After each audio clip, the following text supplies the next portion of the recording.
mass na po nangyayari. It is very critical that dapat kinakailangan na ang bawat Pilipino ay makiisa sa ating layunin. Ano po bang ating layunin? Ang kapayapaan sa ating bansa. Paano po ba natin ito makakamit? Sa pakikiisa at ang inyong pagpapakita ng pagdalo dito sa Liwasang Bonifacio ang siyang naging instrumento para kalampagin natin ang Malacanang! Maisog kami! Maisog kami! Maisog kami! Maisog kami! Thank you, Brother Franco. At ngayon nga po, simulan na po natin. Alam nyo ba mga kababayan, itong pag-aalay ng ating mga dalangin na nagiging daan para mapayuko natin ang ulan. Natakot ba ang ulan sa atin? Anong hindi? Natakot! Ano naman kayo?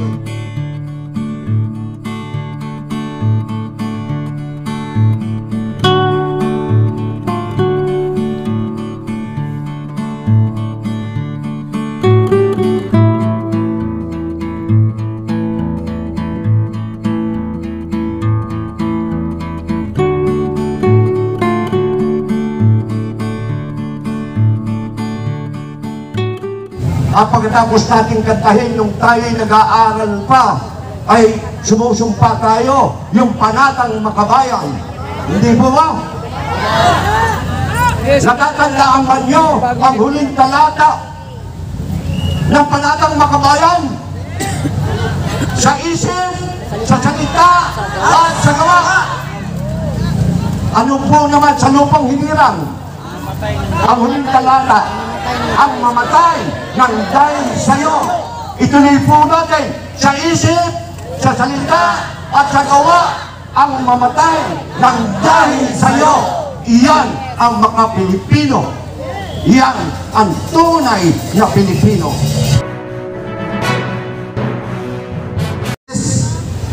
Merong 30 kaso na i-file ang pulis. Okay ha?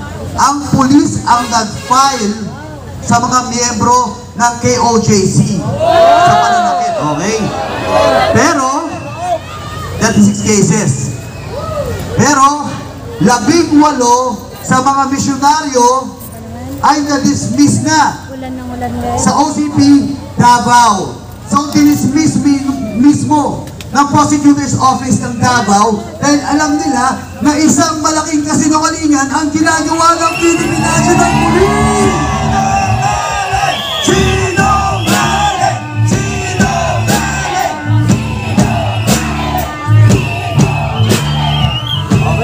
Okay, gawin natin ha.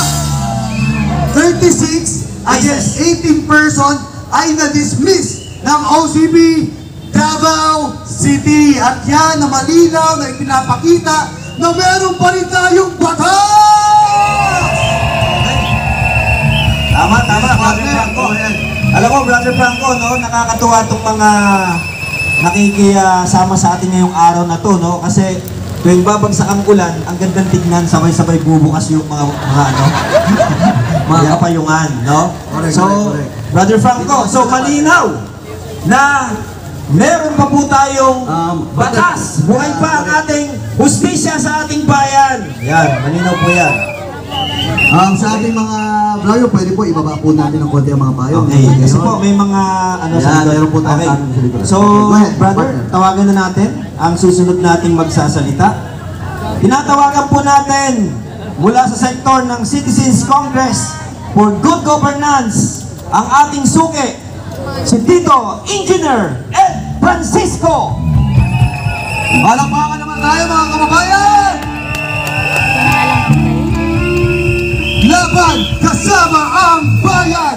Laban kasama ang bayan! Laban kasama ang bayan! Magandang gabi po sa inyong lahat.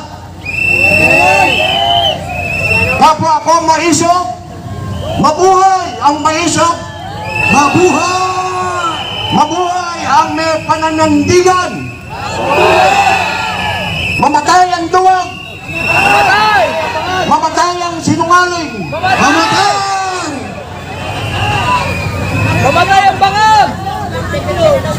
Bangag ang mamatay! Kung sana yung ating mga boses ay may kapangyarihan, Magsikuhan na kayo. ang dami na siguro pong namatay.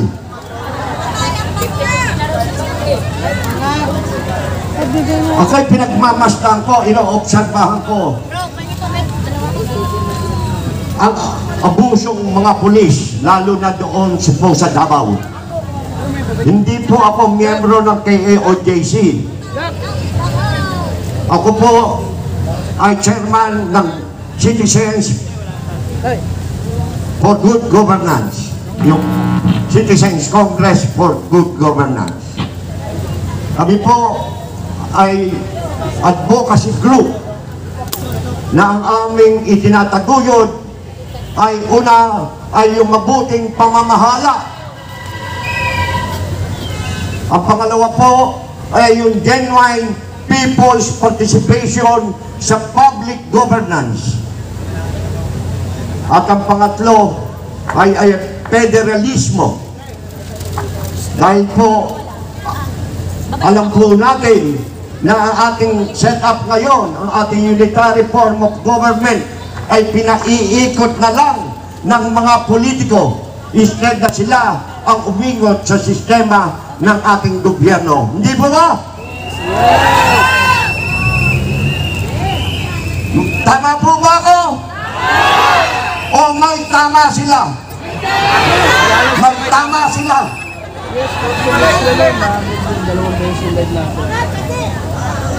At ang pang-apat po ay gusto po namin pairalin ang Pilipinismo. Kung pairalin po natin sa buong bansa ang Pilipinismo, sa Tagalog po ay makapilipino. Wala na po sanang makapili, kundi makapilipino. Tapos na po ang panahon na hapon, yung makapili.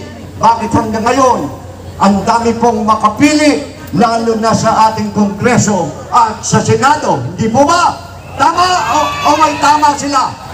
Tama! May tama! May tama sila!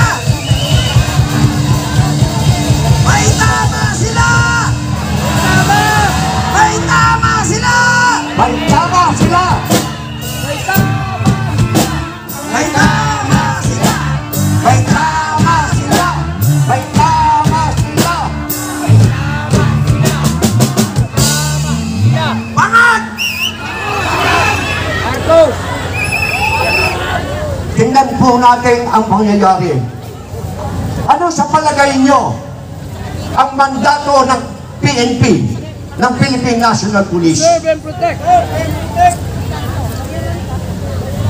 Ang motto mo nila is protect and serve. Correct! Ang tanong, sino ang kanilang pinoproteksyonan? Hindi ba mga politiko? At anong kanilang mga superior? Ang dapat po, ang proteksyonan ay ang tao, ang taong bayan. Di po ba? Ano nangyayari sa Davao? Sila ba, pinoproteksyonan ba ang taong bayan? So, may tama sila. May tama! May tama sila. May tama sila. May tama sila.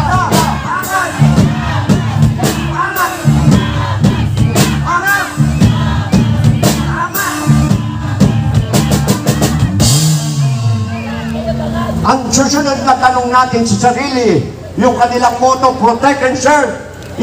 Bakit? Why? Bakit nila pinoproteksyonan ang mga politiko? Bakit sa palagay nyo? May pera! Dahil sa pera! Sa premyo! Dahil sa pabor! At dahil sa employment security, baka sila matanggal kung hindi sila susunod kahit na illegal ang orders. How could they enforce the law kung sila mismo ay ignorante sa batas? At kung alam naman nila ang batas, They are neglectful. They disregarding the law. Tingnan po natin si General Torre.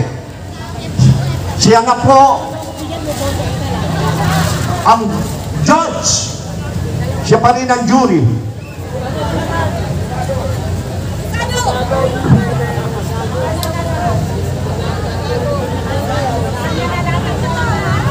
Dapat ang pang-apat na mandato ng pulisya ay yung support the community.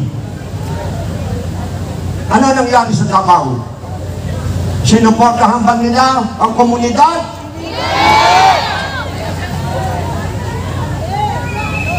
Ano sa palagay nyo ang hinahanap ng mga pulis sa Davao? Ayan ang God! Tao ba? O material na bagay?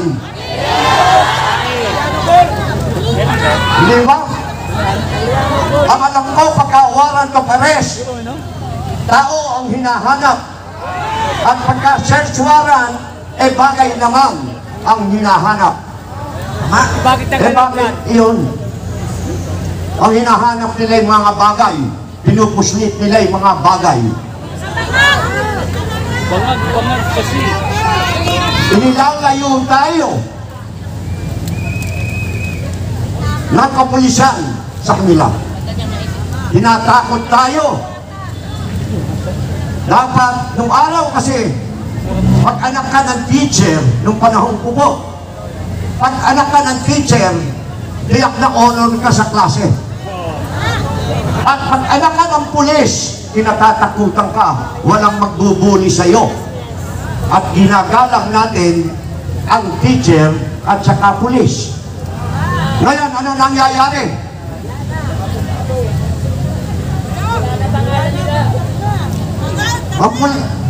To protect the public safety, yan din ang trabaho ng pulis. Pag may pulis sa isang lugar, ang mamamayan ay hindi safety. Natatakot. Hindi po ba? Ganun po ang ginagawa nila ngayon. Ang pakiusap ko po sana, tayo iisa ang kulay natin.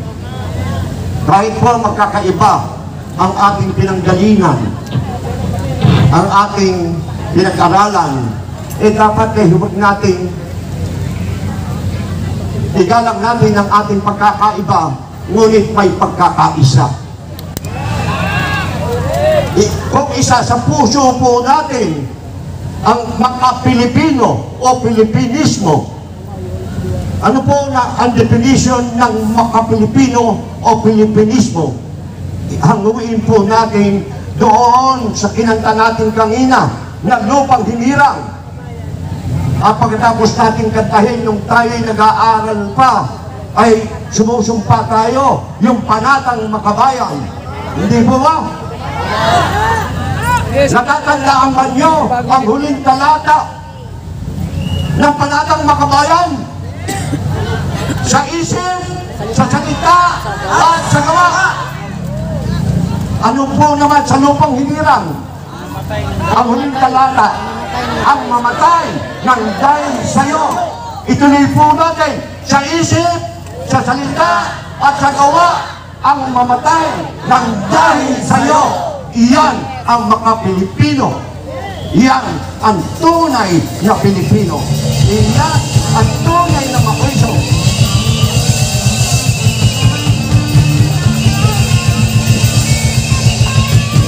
Mabuhay ang maiso, mamatay ang mga bangag. Maraming salamat po. Okay.